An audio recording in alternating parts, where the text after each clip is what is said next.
안녕하세요. 공인중개사 라이크 부동산입니다. 오늘은 오랜만에 돌아온 세법 시간이 왔습니다. 세법 중에서도 분양권을 주택수에 언제 포함이 되는지, 또한 주거용 오피스텔, 입주권 이러한 것들이 어떠한 작용을 해서 세금에 문제가 될 수 있는지 기사를 통해서 이야기해 보도록 하겠습니다. 자, 분양권 1년 미만 보유된 양도세율 70%. 이 제목에서 보는 거는 21년 6월 1일 이후로 분양권이 세율이 바뀌죠. 1년 미만일 때는 70%, 그 다음 나머지는 60%. 이 부분은 조금 이따가 다시 한번 이야기해 드리도록 하겠습니다. 우선 표를 보면 취득세, 보유세, 양도세 세 가지가 있습니다. 근데 주거용 오피스텔, 분양권, 입주권 이러한 것들이 언제 주택수에 포함이 되고 만약에 중과가 될 때는 어떤 식으로 중과가 되는지 그런 것을 정리해 놨는데요. 취득세 같은 경우는 주거용 오피스텔은 주택분 재산세를 부과가 되는 시점부터 주택수에 포함이 되는 겁니다. 그리고 분양권 같은 경우에는 취득 시에 주택수에 포함이 되는데 2020년 8월 12일 이후로 취득하는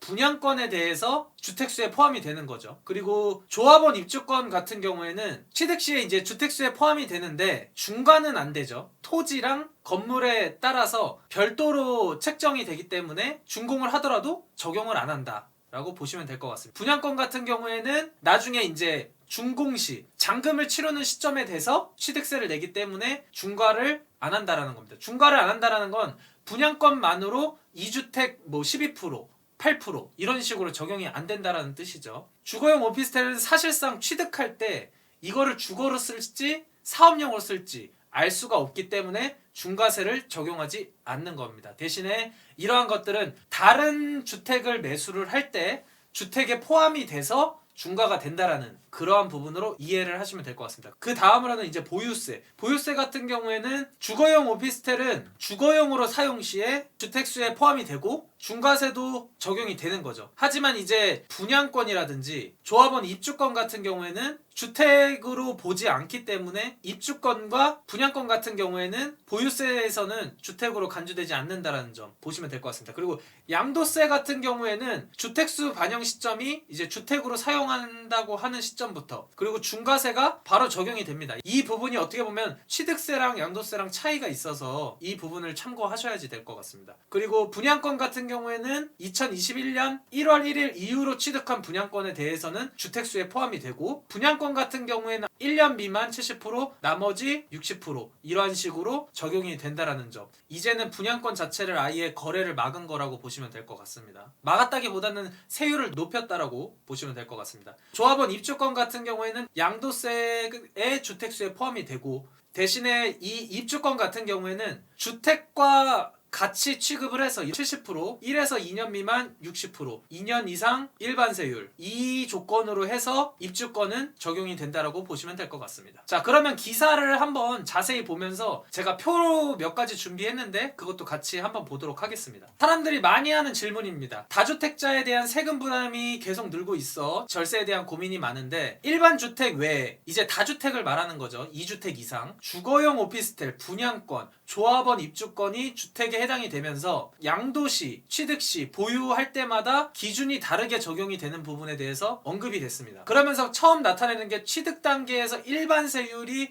1에서 3%, 그리고 8에서 12%, 그리고 종부세에서는 2배 정도 높게 나오는 부분, 양도세에서는 장기보유 특별공제를 받지 못한다. 이 장기보유 특별공제는 1세대 1주택에 주는 혜택이고 1세대 1주택은 80%까지 되는데 2주택 이상에 대해서는 장기보유 특별공제가 최대 30%가 되는 거죠. 자, 이거 한번 제가 표로 준비한 걸로 보겠습니다. 취득세율 같은 경우에는 조정이냐 비조정이냐에 따라서 2주택은 8%, 그리고 3주택은 12%, 4주택 이상은 둘 다 12%, 비조정은 2주택까지는 기존과 동일하게 1에서 3%, 3주택일 땐 8%가 되는데 이 부분도 여러분들께서 꼭 아셔야 되는 게 만약에 1주택, 이제 조정해서 1주택을 가진 상태에서 비조정일 때 1주택 이렇게 취득을 하게 되면 취득세율이 몇 프로가 될까요? 정답은 1에서 3%입니다. 그러니까 두 번째 취득하는 주택이 어디에 해당되는지에 따라서 보시면 될 것 같습니다. 만약에 반대로 비조정 주택이 있는 상태에서 조정 대상 지역에 주택을 했었을 때는 8%가 적용이 되는 거죠. 이러한 부분들은 분양권이라든지 주거용 오피스텔 같은 경우에는 이런 2020년 8월 12일 이후로 취득하는 부분에 대해서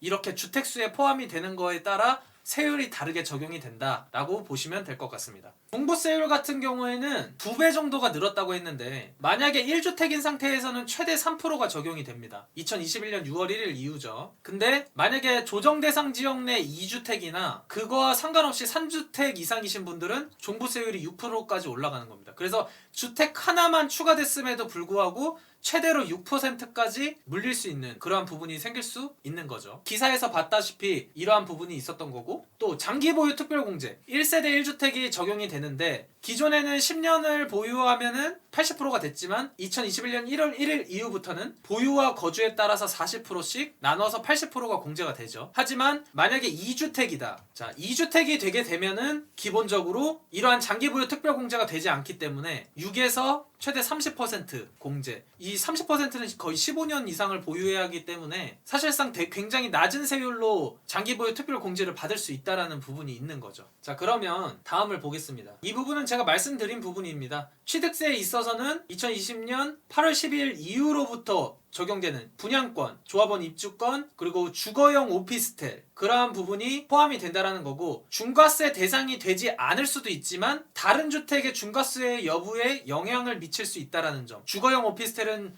취득 당시에 중과세는 되지 않기 때문에 그러한 부분에서 영향은 없다라고 생각할 수 있겠지만, 하지만 다른 주택을 살 때는 8%의 세율이 생길 수 있다라는 부분의 내용입니다. 주거용 오피스텔은 취득세 적용 시에는 이제 재산세 부과 시점에 따라서 적용이 되는데, 또 주거용 오피스텔은 다주택자 취득세 중과세 대상은 아닌 거죠. 다른 주택을 살 때 영향을 미치는 게 주거용 오피스텔이라고 보시면 될 것 같습니다. 하지만 또 종부세와 양도세에서는 주거용으로 사용하는 시점부터 주택에 반영이 됩니다. 그래서 당장에 종부세 같은 경우에는 재산세를 납부한 시점부터 실질적으로 주택분으로 포함이 돼서 적용이 되는 거고, 주거용 오피스텔은 다주택자 양도세 시에는 중과세 적용이 됩니다. 취득세에는 다른 주택을 매수할 때 영향을 끼쳤지만 그냥 양도세에서는 사실상으로 사용하고 있다면 주택으로 보고 2주택 중과 바로 들어가는 거죠. 이거 중과가 왜 중요한지 한번 보겠습니다. 자, 양도세 중과 같은 경우에는 2주택이냐 3주택이냐에 따라서도 차이가 있지만 1주택자인 경우에는 기본적으로 비과세를 받을 수 있는 부분에서 과세를 넘어가고 거기에다가 플러스 10%가 붙었는데 2021년 6월 1일 이후부터는 20%가 중과가 되고 3주택은 30%가 됩니다. 그러니까 이게 만약에 주거용 오피스텔이 나는 취득세 당시에는 중과가 되지 않아서 주택수에 포함이 안 되는 줄 알았는데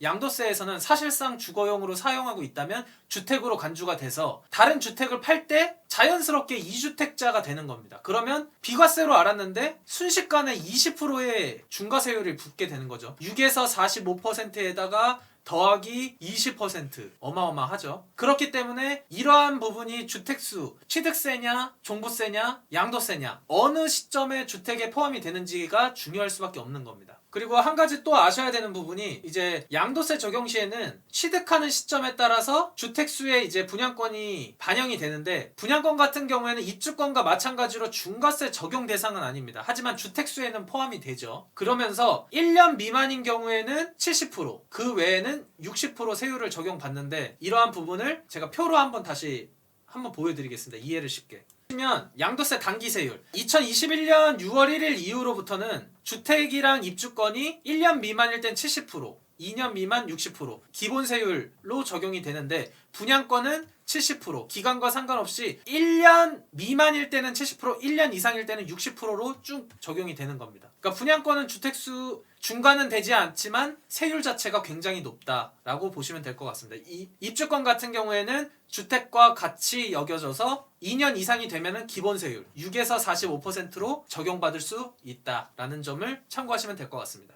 입주권 같은 경우에는 취득 당시에 주택수 중과하는 거에는 포함이 되지만 주택으로는 보지 않기 때문에 만약에 거래를 했었을 때는 토지와 건축물 이 두 가지로 나눠서 납부를 하기 때문에 신축이 되더라도 나중에 준공이 되더라도 중과세가 되지 않는 부분 참고하시면 될 것 같습니다. 그래서 오늘 끝으로 여러분들께 말씀드리고 싶은 내용은 이제 주거용 오피스텔, 분양권, 조합원 입주권 이러한 주택수 반영하는 시점이라든지 중과세 적용하는 부분이 세금별로 각각 차이가 있기 때문에 여러분들께서 이거 주택수에 포함돼 이거 주택수에 포함 안 돼 이렇게 판단하실 게 아니라 취득이냐 양도냐 보유하는 거냐에 따라서 각각의 내용을 잘 살피셔야 되는 부분 그 부분에 대해서 안내해드렸습니다. 이 내용이 굉장히 복잡하고 어려운 부분이 있기 때문에 또 여러분들 사례가 어떠한 사례에 해당되는지에 따라서도 굉장히 차이가 있습니다. 그래서 언제든지 궁금하신 것은 댓글을 이용해서 남겨주시고 그리고 끝으로 구독과 좋아요 부탁해요.